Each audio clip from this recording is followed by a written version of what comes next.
Hi guys. Okay, so today's video is going to be the second book in the Renegades trilogy book review. It's called Arch Enemies, and I love these covers. They're so amazing. So let's get started. Nova's double life is about to get a lot more complicated as Insomnia. Oh, that's right. Her sorry, I forgot to put this in the first video, but her new renegade, or her alias is Insomnia because she doesn't sleep, which is true. I mean, she doesn't sleep, but that's not her superpower. As Insomnia, she is a full-fledged member of the Renegades, a syndicate of powerful and beloved superheroes. She works with Adrian's patrol unit to protect the weak and maintain order in Gatlin City. As Nightmare, she is an anarchist, a group of villains who are determined to destroy the Renegades. Nova wants vengeance against the so-called heroes who once failed her when she needed them most. But as Nova, her feelings for Adrian are deepening, despite the fact that he is the son of her sworn enemies, and, unbeknownst to Nova, he has some dangerous secrets of his own. In the second installment of the Renegades trilogy, Nova, Adrian, and the rest of their crew, Ruby, Oscar, and Dana, are faced with escalating crime in Gatlin City, while covert weapons and conflicting missions have Nova and Adrian questioning not only their beliefs about justice, but also the feelings they have for each other. The line between good and evil has been blurred, but what's clear to them both is that too much power could mean the end of their city and the world as they know it. Dang, I forgot. Oh, sorry. I forgot about that part. Like, yeah. Oh my gosh, yeah. This was a really good book. Oh my gosh. So, despite those errors, I'm gonna keep going. So there's this new prodigy named Hawthorne who has spiky limbs, like extra extremities, or I think that's what they're called. And so she is the new villain, or one of the new villains, and she takes all these drugs from the hospital and is selling them on the black market, basically. And they finally stop her, but as the Centennial, like I said in the first video, Adrian has a secret of his own. He is the Centennial, which is a vigilante who everybody hates because he breaks the rules, and he breaks the rules to get the bad guys, and his dads don't even know his his patrol unit. Ruby, Oscar, Dana, they don't know. And Ruby is her. Okay, so I'm sorry, I didn't tell you this in the first video. I forgot a lot in the first video, but Ruby, her name is her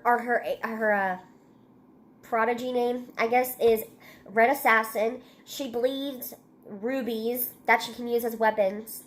And Oscar is Smoke Screen. Basically, he can control smoke and create smoke. Dana is Monarch because her entire body, she can turn into a swarm of monarch butterflies, and I think that's so cool. I think that's so cool. Sorry. I'm sorry. I got excited for some reason.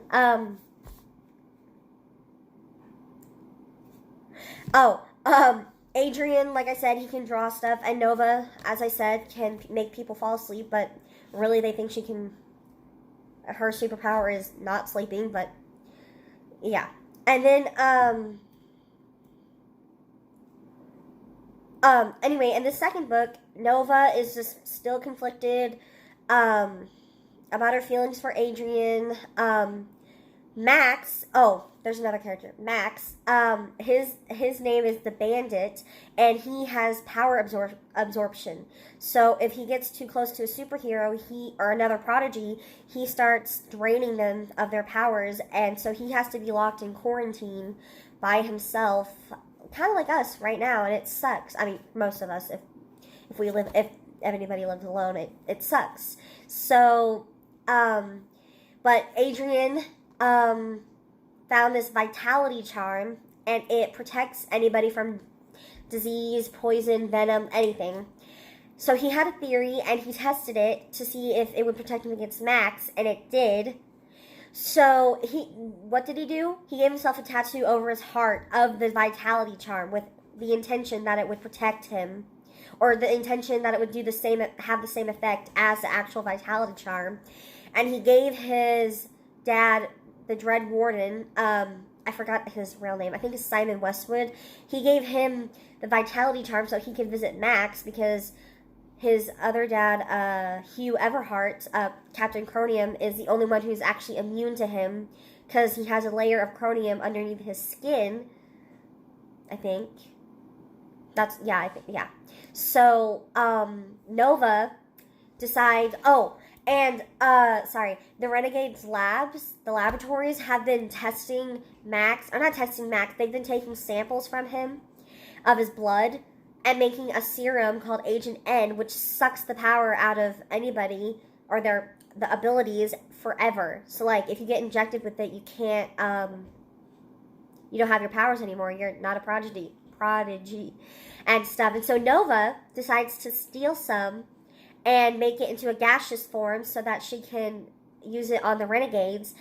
And she does. She takes the Vitality Charm from Adrian, she takes it from Simon, who excuse me, who Adrian gave it to, and she uses it as Nightmare and is wearing it, and she breaks into headquarters and steals Ace Anarchy's helmet, and who I also failed to mention.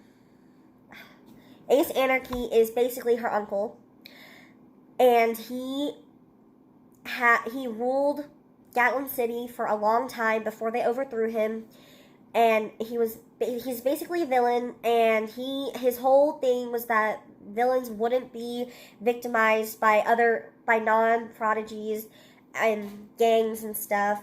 And yeah, I'm sorry. I am sorry. I am all over the place today. I just haven't. Yeah. Anyway, and so basically she steals his helmet, and Max, his quarantine ends up falling out of the sky. Sounds weird, but it's like on the second floor of the building. It ends up falling out of the off the second floor, and it breaks, and he starts absorbing, not Nova's powers, because she has the Vitality Charm, and the patrol unit, Janissa Clark's patrol unit, who is awful, they kill, that patrol unit kills Hawthorne, and they blame it on the Centennial, and it wasn't really him. He witnessed it and stuff. It was horrible. But their patrol unit, Janissa Frostbite, who has ice powers, and Trevor Dunn, who is Gargoyle. He's like a big rock guy. He can make his skin turn into rock. They all lose their power, or those who lose their powers. Oh, also Aftershock. He's basically like, he creates big craters in the floor. I don't know. It's like the aftershocks of a hurricane, I think. Yeah. So they all lose their powers, and now they're mad, and like, just, it's a whole thing. Dana, by the way, Dana starts spying on Nova because she is suspicious about her, and with good reason, obviously. She starts spying on her. Well, she finds out where Ace Anarchy and the other villains are hiding as a butterfly. She she sneaks in as a butterfly. Well, Nova captures her, or that butterfly, and so she can't reform. She can't, reform as herself, her human self, I guess. And so they have no idea what's wrong, but Adrian ends up finding her, and he ends up finding Ace Anarchy at the end of this book. I'm sorry, at the end of this. And he ends up capturing him, Ace Anarchy, and while Nova is stealing the helmet for him, and he tells Ruby and Oscar show up, and they want to fight him, but they don't know that it's Adrian, so he ends up revealing it, and he They're mad. Dan, it's funny because Ruby is mad at him for keeping that secret. Because she didn't, obviously she didn't know, but like she was mad at him for keeping the secret, and it was, yeah. Oscar wasn't that, he wasn't that mad. He was just shocked because, and I think he was more shocked because he knows Adrien wouldn't break the rules like he did, or like he did as the Centennial, and so he's just shocked because Adrien is sweet and he does everything by the book. So when he found out that he was the Centennial and the Centennial who breaks the rules was Adrien, it's just, you know, I would be shocked too. Like, I honestly, I feel like I would be like Ruby. I would be mad and shocked at the same time that, you know, the person who doesn't break the rules, broke the rules, but as someone else, and she can't tell anybody. It just sucks. Dana, oh yeah, in the third book, I haven't finished it yet, but the third book, Dana has still not been able to reform because Nova still has her trapped at her house, her fake house. It's honestly, this book, it's a good series. I just don't think I would. I don't know. I think I might give it to the library, but I don't know. Anyway, but yeah, sorry this video was so long. Yeah, this book, I do recommend this series though. It's really good. I'm having problems with it. And it's really nice too. It's really funny. Some of my favorite quotes are from Oscar. Oh man, they're so good. I should do a whole video dedicated to Oscar quotes. I mean, there's not that many, but they're so funny. He can eat and eat and eat. He's like me and my mom. Mostly my family. He's like me and my family. But yeah. So I hope you enjoyed this video. I'm so sorry that these two videos have been all over the place. I guess I need more water because I've been drinking a bunch of coffee and not enough water. But yeah, so bye.